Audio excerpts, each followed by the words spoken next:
நண்பர்களே, தேங்காய் எண்ணெய் சோப்பு எல்லோரும் வீட்டில் செஞ்சு பயன்படுத்துகிறீங்க.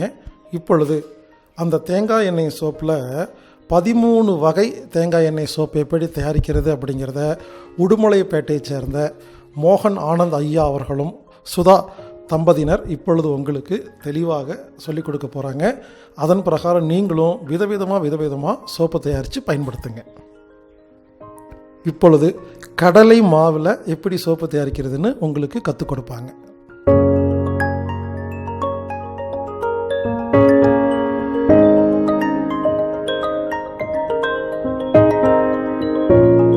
வணக்கம், வாழ்க வளமுடன். என் பேர் சுதா. நான் உடுமலைப்பேட்டையில் வசிக்கிறேன். நாங்கள் தேங்காய் எண்ணெயில் 14 வகையான மூலிகை சோப் செஞ்சு கொடுத்துக்கிட்டு இருக்கிறோம். கடலை மாவு சோப் எப்படி செய்யலான்னு இப்போ பார்க்கலாம் வாங்க.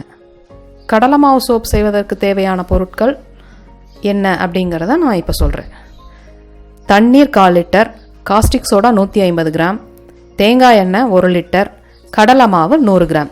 கடலை மாவு சோப்பு செய்கிறது எப்படின்னு இப்போ பார்க்கலாம். ஒரு பாத்திரம் எடுத்துக்கோங்க. அதில் தண்ணி ஊற்றி அதில் காஸ்டிக் சோடா போட்டு நல்லா மிக்ஸ் பண்ணி தனியாக வச்சுருங்க. அதுக்கப்புறம் தேங்காய் எண்ணெய் எடுத்துக்கோங்க. தேங்காய் எண்ணெயில் கடலை மாவு தேவையான அளவு போட்டு நல்லா மிக்ஸ் பண்ணி அதையும் தனியாக வச்சுருங்க. ஒரு 5 நிமிஷம் கழிச்சு இது ரெண்டையும் சேர்த்து நல்லா கலக்கணும். கூழ் பதம் வர வரைக்கும் கலக்கணும். அதுக்கப்புறம் நம்ம அச்சில் ஊற்றி வச்சுக்கலாம். நம்ம அச்சில் ஊற்றி ஒரு 6 மணி நேரம் அப்படியே விட்டுறணும். அதுக்கப்புறம் அதை எடுத்து நிழல்ல காய வச்சிடணும். ஒரு 45 நாள் காய வச்சதுக்கு அப்புறம் நம்ம எடுத்து உபயோகப்படுத்தலாம். இப்போ கடலை மாவு சோப்பு ரெடி. கடலை மாவு சோப்பினுடைய பயன்கள் என்ன அப்படிங்கிறத நான் இப்போ உங்களுக்கு சொல்கிறேன். முகச்சுருக்கங்கள் மறையும், சருமம் வளவளப்பாக மாறும், இறந்த செல்களை அகற்றும். அனைவரும் தற்சார்பு வாழ்க்கைக்கு மாறுங்க.